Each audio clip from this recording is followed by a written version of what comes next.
அனைவருக்கும் வணக்கம். பொறுப்புணர்வுனா என்ன அப்படின்னாக்கா, சின்ன வயசில் நம்மளை யாரும் எதுவும் கண்டுக்கலன்னு வச்சுக்கோங்களேன். சரியாக ப்ரஷ் பண்ணியிருக்க மாட்டோம், குளிச்சிருக்க மாட்டோம், முடி வெட்டியிருக்க மாட்டோம், தூங்கியிருக்க மாட்டோம், சாப்பிட்ருக்க மாட்டோம், இல்லையா? எதுவுமே செஞ்சுருக்க மாட்டோம். அப்போ நம்ம எப்படி இருந்திருப்போம்னு யோசிச்சு பாருங்கள். சின்ன வயசில் நம்ம எதுவுமே செய்யலை அப்படின்னாக்கா அப்போ நம்ம எப்படி இருந்திருப்போம் கொஞ்சம் யோசிச்சு பாருங்கள், இல்லையா? ஸோ இதுதான் பொறுப்புணர்வு. அப்போது சின்ன வயசில் நமக்கு இதெல்லாம் செய்யணும் அப்படின்னு சொல்லிட்டு ஒரு வழிகாட்டி நம்மளை அப்பா அம்மா வளர்த்துருப்பாங்க. காலைல தூங்கி சீக்கிரமாக எழுந்திரிக்கணும், ப்ரஷ் பண்ணணும், குளிக்கணும், முடி வெட்டணும், நீட்டாக ட்ரெஸ் பண்ணணும், இந்த மாதிரி ஒரு சில விஷயங்களை நமக்கு சொல்லி வளர்த்துருப்பாங்க. பட் பெருசானதுக்கப்புறம் என்னாச்சு அப்படின்னாக்கா, இதெல்லாமே அவங்க சுயமாக பண்ணியிருந்தாங்க அப்படின்னாக்கா அது நிஜமான ஒரு பொறுப்புணர்வாக இருந்திருக்கும். அது அவங்க ரொம்ப இன்வால்மெண்ட்டாகி செஞ்சுருப்பாங்க. எல்லாருமே அப்படி தானே. பட் சின்ன வயசில் இப்போவும் பார்த்தீங்க அப்படின்னாக்கா குழந்தைங்ககிட்ட நம்ம என்ன பண்ண வேண்டியது இருக்கும், இதை செய் அதை செய் இதை செய் அதை செய்யு போட்டு அழுத்திக்கிட்டே இருப்போம். அப்போது அது சொன்னதான் அவங்க செய்கிறாங்க, இல்லைங்களா? அது அவங்க இஷ்டம் இல்லாமல் செஞ்சுக்கிட்டு இருக்காங்க.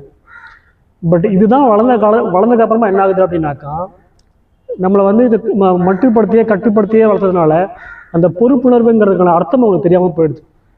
ஸோ சரியான பொறுப்புணர்வு என்ன அப்படிங்கிறது அவங்களுக்கு புரியாமல் போயிடுது. ஒரு வேலைக்கு போகிறோம் அப்படின்னாக்கா இது நம்மளோட வேலை, இது என்னோட வேலை, இதை நான் தான் செஞ்சவங்க, இதுக்கு நான் தான் ரெஸ்பான்சிபிலிட்டிஸ், இதுக்கு நான் தான் பதில் சொல்லணும் அப்படின்னு அவங்களுக்கு தெரியணும்.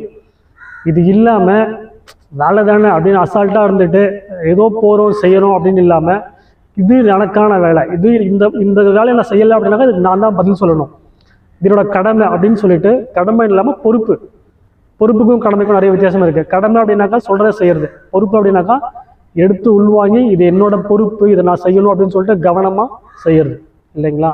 அப்படி செய்யும்போது அந்த விஷயம் உங்களுக்கு ஒரு உத்வேகத்தை கொடுக்கும். ஒரு உத்வேகமாக நீங்கள் செய்யும்போது அந்த விஷயம் நீங்கள் தளர மாட்டீங்க, ரொம்ப அழகாக உங்களால் செய்ய முடியும், அதில் வெற்றி பெற முடியும். ஸோ வெற்றிக்கு வழிவகை கொடுக்கறது தான் அந்த பொறுப்புணர்வு. பொறுப்பாக இருக்கவங்களை பார்த்தீங்க அப்படின்னாக்கா கண்டிப்பாக வெற்றி பெறுவாங்க.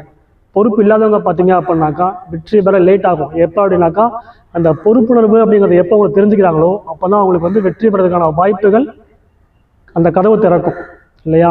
ஸோ அப்போ பொறுப்புக்கும் கடமைக்கும் அசாதாரணத்துக்கும் நிறைய வித்தியாசம் இருக்குது. அந்த பொறுப்பை நீங்கள் புரிஞ்சுக்கணும், சரிங்களா?